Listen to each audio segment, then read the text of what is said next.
তেমন ছুটি নেই, কিন্তু তাও ঘুরতে যেতে মন চাইছে, তাহলে লিসেন টু মি।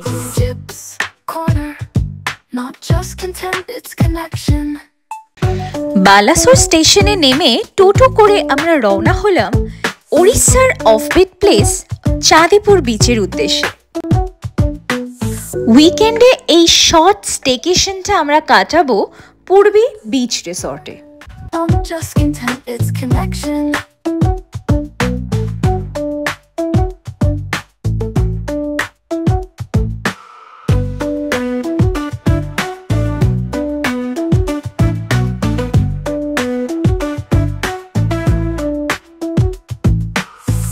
রোজকার ব্যস্ত জীবনকে ফাঁকি দিয়ে শহরের কোলাহল পিছনে ফেলে এমন সবুজের মধ্যে হারিয়ে যেতে কি ভালোই লাগে, তাই না?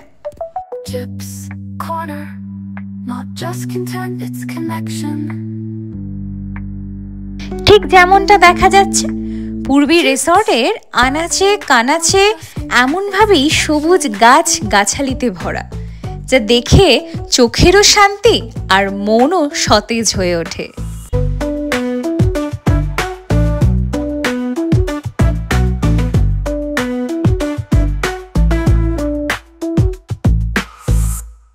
আর এখানকার আরও একটা স্পেশালিটি হলো রিসর্টের গেট খুললেই একেবারে সামনেই চাঁদিপুর বিচ।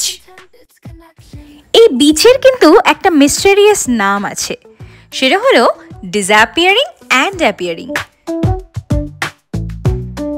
এমন অদ্ভুত নামের কি কারণ সেটা না হয় বিচে গিয়েই ভাবা যাবে। তার আগে চলো রুমে ঘুরে আসি। রুমগুলো ঠিক ডিলাক্স তো বলবো না, কিন্তু বেশ কমফোর্টেবল আর স্পেশিয়াস। তার সাথে বাথরুমটাও বেশ বড়সড়।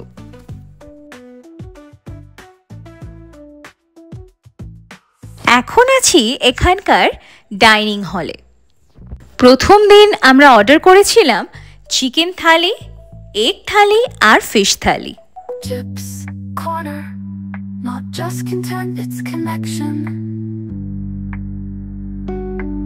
বিচে গিয়ে প্রথমেই যেটা নজর কাড়বে সেটা হলো পুরো বিচ ভর্তি করে পড়ে থাকা নানান আকার ও আকৃতির ঝিনুকের খোলস। ঠিক যেন মনে হবে কেউ যত্ন করে সাজিয়ে রেখেছে তাদের। আর সমুদ্রের শোভা, সে তো চিরকাল অবর্ণনীয়। তাহলে কবে আসছো ঠিক হলো? আমি ততক্ষণ দেখে আসি বিচটা আদেও ডিসঅ্যাপিয়ার করে কিনা।